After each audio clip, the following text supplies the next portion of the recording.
नमस्कार दोस्तों, मैं आप सबके सामने एक और वीडियो लेकर के आया हूँ। इस वीडियो में मैं बात करूँगा कि जो बिहार का माइग्रेशन रेट है, वो इतना ज़्यादा क्यों है?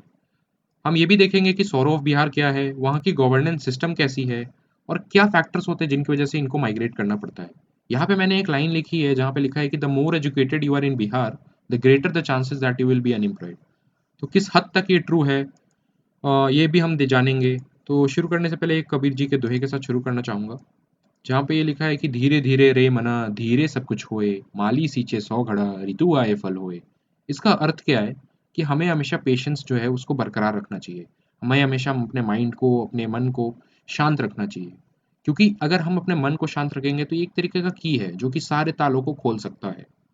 यहाँ पे कबीर जी एक गार्डनर का एग्जाम्पल देते हैं, गार्डनर यानी कि माली का एग्जाम्पल देते हैं कि अगर माली जो है ना वो पूरे साल भी अगर ट्रीज को या फिर पौधों को पानी देना तो उसमें जो फूल हैं वो सीजन आने पे ही आएंगे। जो सीजन होता है फल फूल आने का, उसी पे आएंगे। यानी कि हमें हमेशा फल की चिंता नहीं करनी चाहिए, अपने मन को शांत रखना चाहिए, प्रयत्न करते रहना चाहिए। और हो सकता है कि एक दिन आपका जो फल है उसका परिणाम आ ही जाए। तो यहाँ पे हम कॉजेज देखते हैं माइग्रेशन के, तो दो तरीके के कॉजेज हैं माइग्रेशन के। एक है topographic causes and second is governance causes. तो एक एक को डिटेल में जानेंगे यहाँ पे। तो सबसे पहले टोपोग्राफिक कॉजेस में सबसे पहले इंपॉर्टेंट है वो है फ्लड्स। फ्लड्स का जो है ना मेजर रीजंस होता है, क्योंकि फ्लड्स जो है वो बेसिकली किसी भी पर्सन के लाइवलीहुड यानी कि उसकी रोजी रोटी ये सबको डिस्ट्रॉय करके रख देते हैं। तो क्या रीजंस हैं? यहाँ देख सकते हैं कि ज्योग्राफिकली अगर हम देखें तो नेपाल जो है वो एक माउंटेनियस रीजन है और वहाँ पे हैवी रेन्स होते रहते हैं, क्योंकि वो माउंटेन से हिमालयन रेंज में आता है। और जो वाटर है ना वहाँ का, जैसे कुछ इंपॉर्टेंट रिवर्स हैं, ये नारायण हो गई, बागमती हो गई और खासकर ये कोशी। इन रिवर्स का जो भी है ना, इन रिवर्स का जो भी ड्रेनेज होता है वो कहाँ पे आता है? नेपाल से बिहार में आता है। यहाँ मैं आपको मैप के थ्रू दिखाना चाहूँगा। यहाँ पे आप देख सकते हैं कि ये नेपाल का जो माउंटेनियस रीजन है, यहाँ से जो भी ड्रेनेज होता है ना वो गंगा रिवर में आके अपने रिवर जो है वो मिल जाती हैं। तो यहाँ देख सकते हैं कि हाई माउंटेन्स है और यहाँ से लो लेवल है, ये प्लेन्स हैं। तो यहाँ पे जो रिवर फ्लो होता है वो यहाँ से लेकर के यहाँ पे इस डायरेक्शन में होता है। तो ये जो रिवर है ना, ये जो रिवर देख रहे हैं आप, ये इंपॉर्टेंट रिवर है, इसको मार्क करने की जरूरत है। इस ये रिवर है कोशी रिवर। कोशी रिवर इतना इंपॉर्टेंट यहाँ पे क्यों है? क्योंकि आप देख सकते हैं, मैंने यहाँ पे लिखा भी है ऊपर कि कोशी रिवर जो है ना वो सौरो ऑफ बिहार कहलाती है। सौरो ऑफ बिहार, ये बहुत इंपॉर्टेंट क्वेश्चंस भी आते रहते हैं इसके खिलाफ। सौरो ऑफ बिहार क्यों? क्योंकि ये जो है बहुत ज्यादा ही इफेक्ट करती है। देख सकते हैं आप यहाँ पे कि कुछ कोशी बराज पूल्स एम्बैकमेंट्स बनाए गए हैं। एम्बैकमेंट्स क्या होता है? जो पानी को रोकते हैं। तो यहाँ पे क्या कंटेन करने के लिए? फ्लड वाटर को। और ये जो है कई बार क्या होता है ना कि कोशी में इतना ज़्यादा रिवर का फ्लो हो जाता है कि उसको कंटेन करना बहुत मुश्किल हो जाता है। तो उसको, बैराज को जो है ना उसको खोलना पड़ता है। जिसकी वजह से कि क्या होता है कि जितनी भी पानी होती है, वो जो भी वाटर होता है वो ड्रेनेज होते हुए पूरे बिहार में फैल जाता है, जिसकी वजह से फ्लड आ जाते हैं। वैसे ही 2008 में एक एपिसोड हुआ था जहाँ पे यही चीज़, जो कोशी एफ्लक्स एम्बैंकमेंट वो टूट चुका था और डैम डैम जो है वो तोड़ करके कोशी रिवर जो है अपने पूरे वायलेंट फ्यूरी में पूरे बिहार को एक तरीके से फ्लड कर दिया था। उस समय काफ़ी जानें भी गई थी उस समय। तो ये बेसिकली आप एक और डायग्राम के थ्रू यहाँ जान सकते हैं। यहाँ देख सकते हैं आपकी जो हाई माउंटेन्स हैं, हाई हिमालयस हैं, शिवालिक्स हैं, इस प्लेन पे लाई करता है जो नेपाल है और इस प्लेन पे लाई करता है अपना बिहार। तो ये कुछ चीज़ें हैं जो आपको जानने के लिए बहुत ज़रूरी हैं। तो यहाँ पे जो मेन रीजंस है ना जिसकी वजह से बिहार फ्लड होता है, उसमें एक मेन रीज़न है फरक्का बैरेज। फरक्का बैरेज का मैंने एक इमेज भी उठाई है द इकोनॉमिक टाइम्स का। यहाँ पे लिखा है the Farakka barrage is now a threat to India. क्यों? क्योंकि देख सकते हैं आप, हम बाकी चीज़ों के बारे में बात नहीं करेंगे क्योंकि इसके ऊपर मैं एक डिटेल वीडियो बाद में बना दूंगा। फिर हम पटना के बारे में बात करेंगे। देखिए यहाँ क्या लिखा हुआ है कि डिफरेंट पार्ट्स ऑफ पटना जो है ना, अदर डिस्ट्रिक्ट है, वो फ्लड हो जाते हैं क्योंकि एक स्वेलिंग आ जाती है। स्वेलिंग क्या होता है ना कि अगर आप किसी भी चीज़ को ऑब्स्ट्रक्ट कर रहे हैं, किसी भी रिवर को, तो एक तरीके से उसका जो पीछे वाला एरिया है ना उसको बढ़ना पड़ता है, क्योंकि रिवर का फ्लो तो उतना ही आ रहा है। तो इन चीज़ों पे जो है फरक्का बैरेज जो है वो कहीं यहाँ लाई करता है। बेसिकली ये जो है ना दिख रहा है आप, ये वेस्ट बंगाल में लाई करता है, पर इसकी वजह से यहाँ पे जो फ्लड हो जाता है पूरा इस एरिया। तो यहाँ पे सेकंड रीजन जो है वो है डिफॉरेस्टेशन का। डिफॉरेस्टेशन क्या है? जो कैचमेंट एरिया होता है कुछ, जहाँ पे रिवर का जो कैचमेंट एरिया होता है, अगर वहाँ पे डिफॉरेस्टेशन हो जाए ना, तो वो जो पकड़ होती है ना नीचे वाली सॉइल की, वो कमजोर पड़ जाती है, जिसकी वजह से फ्लड होने का जो संभावना है वो बढ़ जाता है। ये जो है ये भी मेजर कॉज है एक तरीके का फ्लड का। और यहाँ पे क्या इफेक्ट रहा है जो हमको मेजर जानने के लिए है कि 76% of the population of north Bihar, यहाँ पे जो भी मैं बात करूंगा ना वो बेसिकली नॉर्थ बिहार तक सीमित रहेगा, क्योंकि नॉर्थ बिहार ही बेसिकली नेपाल के जस्ट नीचे पड़ता है।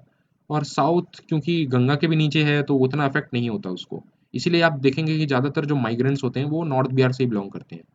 तो 76% of the population is living under the threat of flood devastation, इसीलिए वहाँ के लोग माइग्रेट करते हैं। जो बिहार है वो 16.5% कंस्टिट्यूट करता है फ्लड अफेक्टेड एरिया का, और 22.1% कंस्टिट्यूट करता है फ्लड अफेक्टेड पॉपुलेशन का। और वहाँ के 73.06% जो जोग्राफिकल एरिया है आउट ऑफ दिस जितना इतना किलोमीटर जितना दे रखा है इस फ्लड अफेक्टेड। और एनुअल बेसिस पे ये बहुत ज़्यादा डिस्ट्रॉय यानी कि बहुत ज़्यादा हानि पहुंचाता है किस चीज़ को, ह्यूमन लाइफ्स को और लाइफ स्टॉक को भी, और एसेट्स वर्थ मिलियंस जो हैं इससे डिस्ट्रॉय होते हैं, मतलब काफ़ी हानि पहुंचाता है ये। कुछ अदर फैक्टर्स भी हैं जैसे डेमोग्राफी हो गई वहाँ की। जो बिहार का जो पॉपुलेशन है ना ये one of the largest state में आता है, पॉपुलेशन में थर्ड आता है। 10.8 करोड़ इसकी पॉपुलेशन है, और पॉपुलेशन डेंसिटी बहुत ज़्यादा है। और इसकी वजह से यहाँ पे जो पॉवर्टी है ना बहुत ज़्यादा है। मैं इसके बारे में आगे गवर्नेंस के इश्यूज़ में जो है वो डिस्कस करूँगा इसको। और इनॉर्मस प्रेशर आ जाता है इसकी वजह से जो उसके ऊपर, क्योंकि ऐसे ही बिहार में रिसोर्सेज कम है, इन्वेस्टमेंट कम होता है, तो रिसोर्सेज जो स्कार्स रिसोर्सेज है ना वहाँ के, उस पर जो दबाव है वो बहुत ज़्यादा इंक्रीज हो जाता है। और 3/4 पॉपुलेशन वहाँ की बिहार की वो रूरल एरिया में रिसाइड करती है, ये भी बहुत इंपॉर्टेंट है, और एग्रीकल्चर पे भी डिपेंड करती है। और यूथ पॉपुलेशन भी वहाँ पे बहुत ज़्यादा है, जिसकी वजह से स्किल जो है उनको कम मिलता है, और स्किल अगर कम मिलेगा तो वो बड़े होकर फिर वो अपने कंट्रीब्यूट नहीं कर पाएंगे, एक गुड ह्यूमन रिसोर्स ने हमको नहीं मिल पाएगा, तो इसलिए अनएम्प्लॉयबल भी है वहाँ का रिसोर्स, क्योंकि स्किल की कमी है, स्किल हम दे नहीं पाते, और गवर्नमेंट जो है वो बोलती रह जाती है। तो ये चीज़ें जो हैं वो ये केवल बिहार में ही नहीं है, और भी स्टेट्स में है। यहाँ पे हम गवर्नेंस कॉसेज में जाते हैं। गवर्नेंस कॉसेज में क्या है कि एक अनएम्प्लॉयमेंट जो है ये बहुत बड़ा एक तरीके का बैकड्रॉप है जो कि बिहार फेस करता है हमेशा से। वहाँ पे क्या है कि जॉब अपॉर्चुनिटीज़ बहुत कम है, क्योंकि इंडस्ट्रीज़ बहुत कम आते हैं, जिसकी वजह से मैंने ऑलरेडी बता रखा है स्किल बहुत ज़्यादा डाउन चला जाता है। स्किल डाउन होगा तो कोई एम्प्लॉय नहीं करेगा उनको, दूसरे स्टेट्स में भी उनकी एम्प्लॉयमेंट कम हो जाती है। इसीलिए मैं कहता हूँ कि जितना ज़्यादा एम्प्लॉयमेंट बढ़ेगी उतना जितना ज़्यादा आप पढ़ेंगे बिहार में, उतना ज़्यादा आपको बिहार के अंदर जो है वो जॉब मिलना कम हो जाएगा, क्योंकि लोग इन्वेस्ट नहीं करते यहाँ पे। अच्छा, before the corona virus started क्या था यहाँ पे कि एम्प्लॉयमेंट जो अक्रॉस द कंट्री है 40% of the Bihar youth was unemployed. Periodic loss labour force survey हुआ था यहाँ पे, जिसमें ये बताया गया था कि 40% ऑफ बिहार यूथ जो है था वो अनएम्प्लॉयड था। और हाईएस्ट पॉवर्टी यहाँ पे देखी जाती है, ये मल्टी डायमेंशनल पॉवर्टी इंडेक्स होता है जो सारे बहुत सारे पैरामीटर्स पे इसको मापा जाता है। और 2011 और 12 से लेके 2017-18 में जो अनएम्प्लॉयमेंट की रेट है वो बिहार में कैसे देखिए 2.5% से सीधा 7.2%, ये बहुत ज़्यादा इंक्रीज है। और ये वही वाली लाइन है जो मैंने ऊपर से वहाँ ऊपर अपने स्टार्टिंग में डाली थी। तो यहाँ पे जो है एक तरीके का सवाल उठाना लाजमी है हमारे लिए। और यहाँ पे हम ये भी देख सकते हैं कि कहीं ना कहीं तो कमी रही है। सेकंड क्या है फैक्टर, सेकंड है लो स्किल डेवलपमेंट। मैंने ऑलरेडी बता रखा है क्योंकि बिहार का इतनी यंग पॉपुलेशन है तो उनको फोर्स होना पड़ता है एग्रीकल्चर पर डिपेंड होने के लिए, और क्योंकि इंडस्ट्रीज आते नहीं है, फॉर्मल एम्प्लॉयमेंट मिलता नहीं है, तो इसी पे उनमें अपना जो भी है अपना जो लाइवलीहुड है वो इस पे डिपेंड करना पड़ता है। और एजुकेशनल फैसिलिटीज़ बहुत कम है। अगर हम देखें कि जो 15 इयर्स अभी नीतीश गवर्नमेंट के जो उन्होंने जो भी गवर्नेंस किया है उसमें बिहार में केवल 7 कॉलेजेस हैं पर लाख पॉपुलेशन, और नेशनल एवरेज कितने का है 28 का, तो बहुत खराब प्रदर्शन है यहाँ पे। और state has also faced to address the issue of quality of education, बहुत खराब टीचर स्टूडेंट रेशियो भी बहुत अच्छा नहीं है इस स्टेट का। और even that doesn't capture the true failures of the government, human development और बहुत कुछ चीज़ों में है। इसमें पॉवर्टी ज़्यादा है तो यहाँ पे न्यूट्रिशन कम मिलता है लोगों को।